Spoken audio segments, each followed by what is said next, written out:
Right, going a bit beyond the scope of the garden now, going to some local areas. We're going to broaden out to elsewhere within this borough and our neighbouring boroughs of Havering and Redbridge. That one is in St Chad's Park.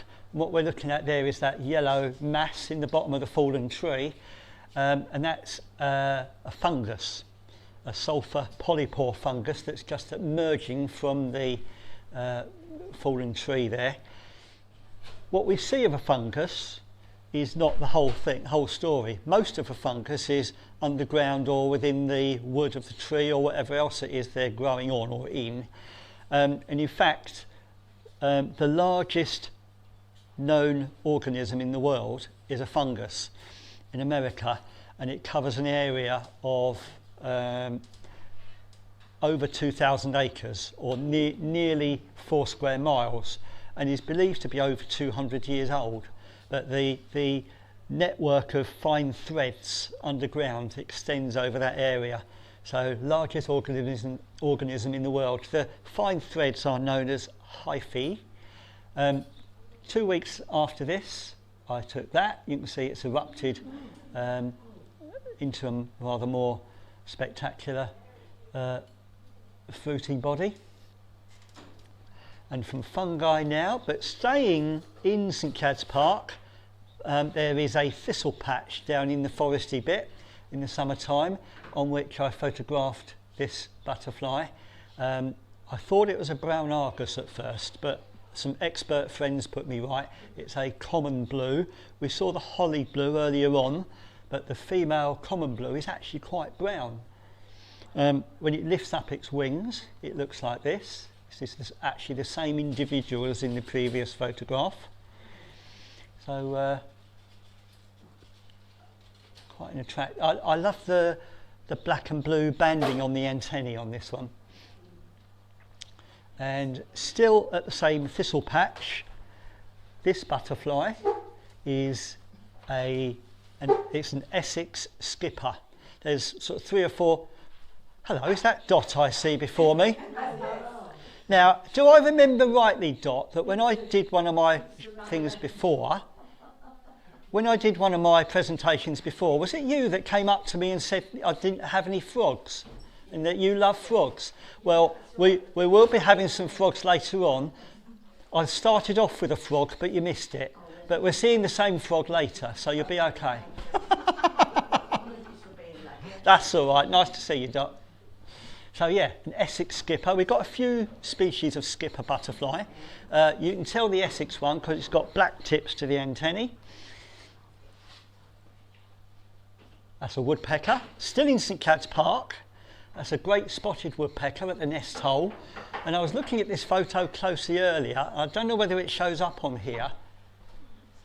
Doesn't really, but you can just make out the top of one of the chick's heads in the hole. But it doesn't really show up very well on there.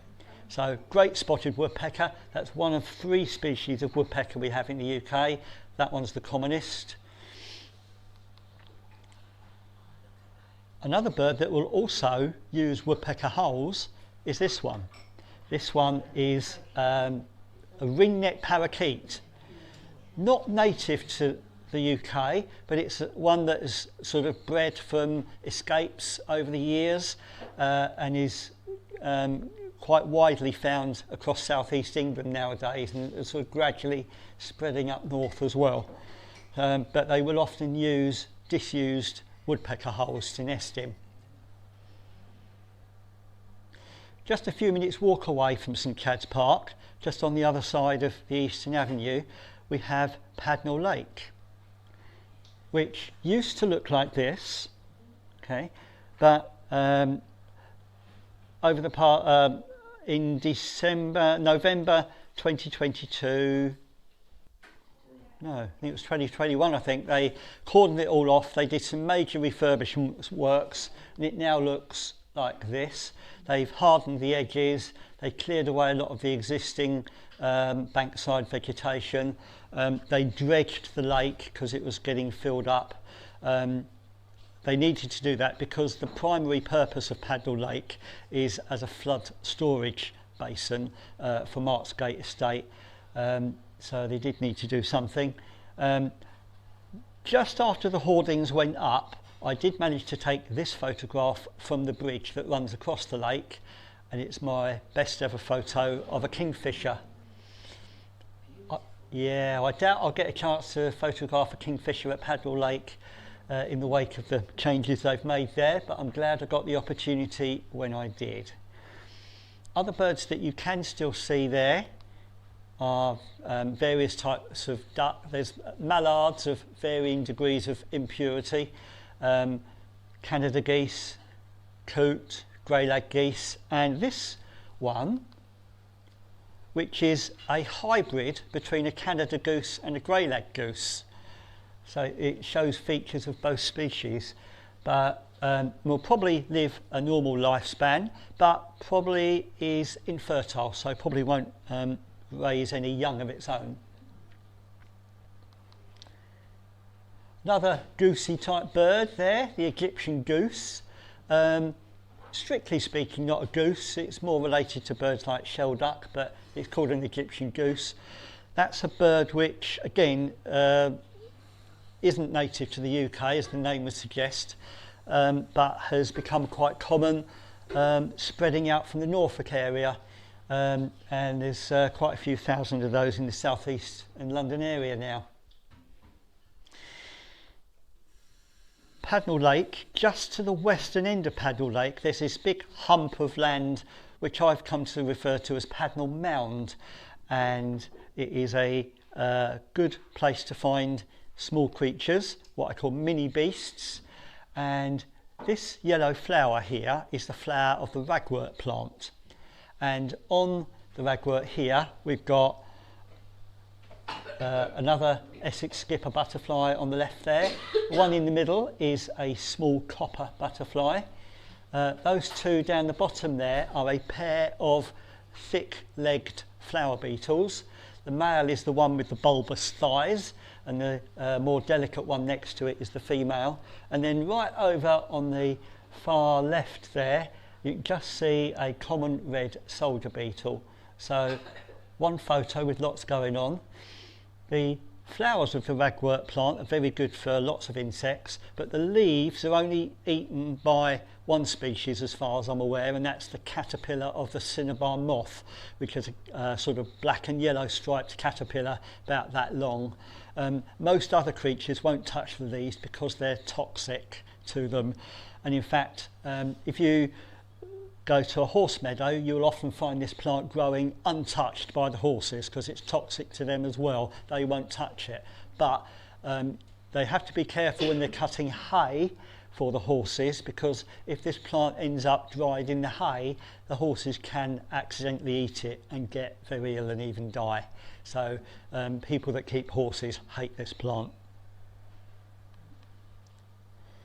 Also on the ragwort there was another shield bug. We saw the common green shield bug that I photographed in my garden earlier. This one is known as the hairy shield bug, or the slow bug. It's got quite nice markings around the edge there, nice colour to it as well. About the size of your fingernail. Also on the ragwort, again we've got the slow bug, we've got thick-legged flower beetles. This one on the right-hand side is a kind of wasp, a sort of cousin of the wasp that we're familiar with seeing at picnics and so on, that is the common wasp or German wasp. This one is an ichneumoniid wasp or Darwin wasp. Looks pretty nasty, but it won't sting you. In fact, it probably won't even come anywhere near you. Right.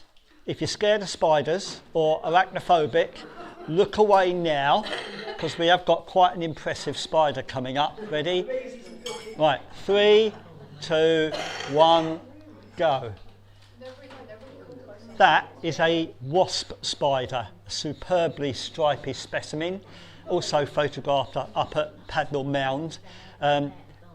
Likes to spin the webs in amongst the wild radish leaves up on top of the mounds, the clumps of wild radish. That's the female. The male is much smaller. I've never seen the male. It tends to sort of stay low down in the vegetation. But another interesting thing on this photo, if you look at the web, that zigzaggy bit at the bottom there is called the stabilimentum. Experts are divided in their opinion as to what that is all about. Some say it's just to give the web a bit of extra strength because of the weight of the spider. Some say it is to help attract prey into the web. So opinion is divided.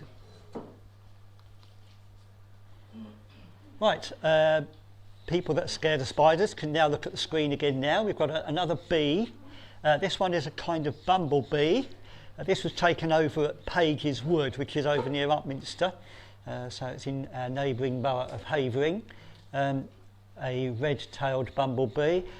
Look at the back legs on that with all the pollen that it's gathered. Yeah, I think the plant there is either vetch or some other member of the pea family. And another moth now. This was taken at when my wife and I used to have an allotment down in Dagenham. We came across one of these in the strawberry patch one day. It's an elephant hawk moth, one of our most colourful moths. Quite a decent size as well. That one has got feathery antennae, but a really beautiful specimen. That photo just taken on a phone. Still in Dagenham, at Dagenham Chase. That's a grey heron on a fence post. Same fence post, different day, different bird. Also likes fish. This is a cormorant. Now, sticking in Dagenham, Whalebone Lane. You wouldn't expect to see much of natural interest in Whalebone Lane, would you? But you do. Quite right. There's a poppy poking its head through the green fencing. That's near the end of Selina's Lane, that slope that goes down from the bridge down towards Selina's Lane. Just on the left-hand side there, you get poppies poking their heads through the fence. I called that photo a jailbreak poppy. Okay. And just a few feet away, I took another poppy photo, but from the side this time with the sunlight shining through the petals. I thought that looked quite nice. And then returning to Dagenham Chase for this photo of some wild cherry blossom. I love the curve on the branch there. Another cherry blossom photo now, but this is from St Chad's Park. And sticking with St Chad's Park, they have a strip of wildflowers that they let grow along one side of the cricket pitch, giving us a nice splash of different colours in the summertime. Also worth checking out for, apart from the wildflowers, obviously it attracts in various insects, so worth checking out for that as well.